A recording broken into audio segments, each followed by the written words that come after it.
A história de Sodoma e Gomorra, nossa, todo mundo já ouviu falar, né? Mas talvez seja uma das histórias mais mal interpretadas. A gente pensa logo em juízo, em destruição, e claro, tem isso. Mas, no fundo, é uma análise profunda sobre como a gente faz concessões, sobre o poder da intercessão e, principalmente, sobre as consequências das nossas escolhas. Bom, vamos mergulhar nisso. Vamos começar já pelo clímax da história. Uma destruição que veio de cima, total, divina. Fogo e enxofre caindo do céu. É uma imagem muito forte que define tudo. Só que essa destruição não aconteceu do nada, sabe? Foi o ponto final de uma longa, longa jornada de decadência. E essa é a grande pergunta, né? Como é que uma região inteira, que era descrita como se fosse o próprio jardim do Senhor, virou um alvo do juízo divino? A resposta começa com as escolhas de um homem justo, que chegou perto demais do perigo. Para entender isso, a gente precisa acompanhar a trajetória de Ló, o sobrinho de Abraão. A história dele é um verdadeiro estudo de caso de como o comprometimento moral raramente acontece de uma vez. É um processo, sabe? Um passinho de cada vez, gradual. E essa progressão é muito clara aqui. Primeiro, Ló só olhou para Sodoma. Ele foi atraído pela prosperidade daquele lugar. Depois, ele foi chegando mais perto, armou as tendas ali na vizinhança. O passo seguinte, ele se mudou para dentro dos muros da cidade. E quando a gente se dá conta, ele já está sentado à porta, que era uma posição de liderança, de respeito na cidade. Ele não era mais um forasteiro. Ele já fazia parte do sistema. E que sistema era esse, hein? A Bíblia, principalmente lá no livro de Ezequiel, pinta um quadro bem completo. Não era um pecado só, era uma podridão social generalizada. Começava com orgulho, com a arrogância de uma sociedade que tinha de tudo, abundância de comida, muito tempo livre, e isso levava a uma total indiferença, uma injustiça absurda com os pobres, com os necessitados.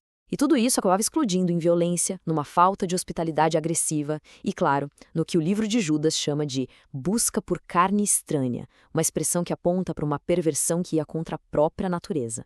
Agora, para a coisa ficar ainda mais clara, vamos colocar Ló lado a lado com o tio dele, Abraão. Esse contraste entre os dois é a chave para a gente entender a mensagem de toda a narrativa. Olha que diferença, enquanto Ló estava se misturando com a cultura de Sodoma, Abraão estava de longe intercedendo por ela. E essa pergunta que Abraão faz para Deus, isso aqui não é uma pergunta de dúvida, não, é de uma fé profunda. Ele está apelando para o próprio caráter de Deus, para a justiça dele, como argumento para pedir misericórdia. O que acontece em seguida é um dos diálogos mais incríveis da Bíblia inteira. Abraão literalmente negocia com Deus. Ele vai diminuindo o número de pessoas justas que seriam necessárias para salvar a cidade. Ele começa em 50, aí vai para 45, 40, 30, 20, até chegar em apenas 10. E a lição é poderosa. A presença de um grupinho bem pequeno de gente justa podia ter salvado todo mundo. Mas o triste é que nem 10 foram encontradas. Então, o ponto crucial é todo esse contraste. Pensa bem. Abraão, que se manteve separado daquela cultura, intercede com ousadia e a voz dele é ouvida por Deus. Enquanto isso, Ló, que se sentou com os perversos, chega ao ponto de oferecer as próprias filhas para uma multidão furiosa. E a voz dele vira piada. Quando ele tenta avisar os genros sobre o juízo que está vindo, eles dão risada na cara dele. O comprometimento moral dele destruiu toda a credibilidade que ele tinha. Certo, vamos voltar para Sodoma, para aquela noite da visita dos anjos. É aqui que a depravação da cidade se mostra sem máscara nenhuma, de um jeito explícito e, olha, aterrorizante. A casa de Ló é cercada por todos os homens da cidade, do mais novo ao mais velho. A exigência deles para com os visitantes de Ló, que na verdade eram anjos disfarçados, era de uma violência sexual brutal. Isso não era um ato isolado de alguns, era a cultura da cidade em plena exibição.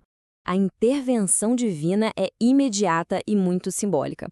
A multidão é atingida por uma cegueira física que espelha perfeitamente a cegueira moral e espiritual deles. Eles não conseguiam mais nem achar a porta da casa. É uma imagem forte de que eles tinham perdido completamente o caminho. A ação dos anjos aqui acaba se tornando um modelo muito poderoso, sabe? Eles não ficaram esperando o Ló ir procurá-los. Eles foram até ele, na casa dele. O aviso foi claro, direto ao ponto, sem rodeios. E por fim, eles insistiram com paixão, com urgência, para que ele escapasse. Havia uma seriedade profunda no apelo deles. A fuga finalmente começou. Mas, mesmo na hora da salvação, tinha uma condição. Tinha um teste final de lealdade. A ordem era simples, mas era profunda. Escapar significava abandonar o passado por completo. Não só fisicamente, mas de coração. Qualquer olhadinha para trás seria um sinal de que a pessoa ainda estava apegada àquilo que estava sendo julgado. E aqui está a consequência trágica da desobediência. A mulher de Ló, ela não conseguiu se desapegar. O olhar dela não foi só de curiosidade, foi um olhar de saudade, de um coração que ainda pertencia àquele mundo que estava sendo destruído. Séculos depois, o próprio Jesus usaria essa imagem como um aviso muito forte. Lembrai-vos da mulher de Ló virou um alerta sobre o perigo de ter lealdades divididas, sabe? O perigo de tentar se agarrar à vida que esse mundo oferece e, no processo, acabar perdendo tudo o que importa. A história não termina com a destruição da cidade. As sementes da corrupção de Sodoma foram levadas junto com Ló e sua família, e os frutos que nasceram disso foram muito amargos. Ló sobreviveu, sim, mas a vida dele ficou em ruínas. Ele perdeu a esposa, os bens, a posição social e acabou isolado em uma caverna. É a imagem de um homem que teve a alma salva, mas cuja vida foi praticamente toda desperdiçada. E a mentalidade de Sodoma se manifestou nas próprias filhas dele. Num ato desesperado e totalmente corrompido, elas cometem incesto com o pai. Os filhos que nasceram dessa união, Moabe e Amon, se tornaram os pais de nações que seriam um espinho na história de Israel por séculos e séculos. O pecado de Ló teve consequências que duraram gerações. E este versículo talvez seja o resumo mais comovente de tudo. O texto faz questão de deixar claro que Ló não foi salvo por mérito próprio. Ele foi resgatado porque Deus se lembrou de Abraão.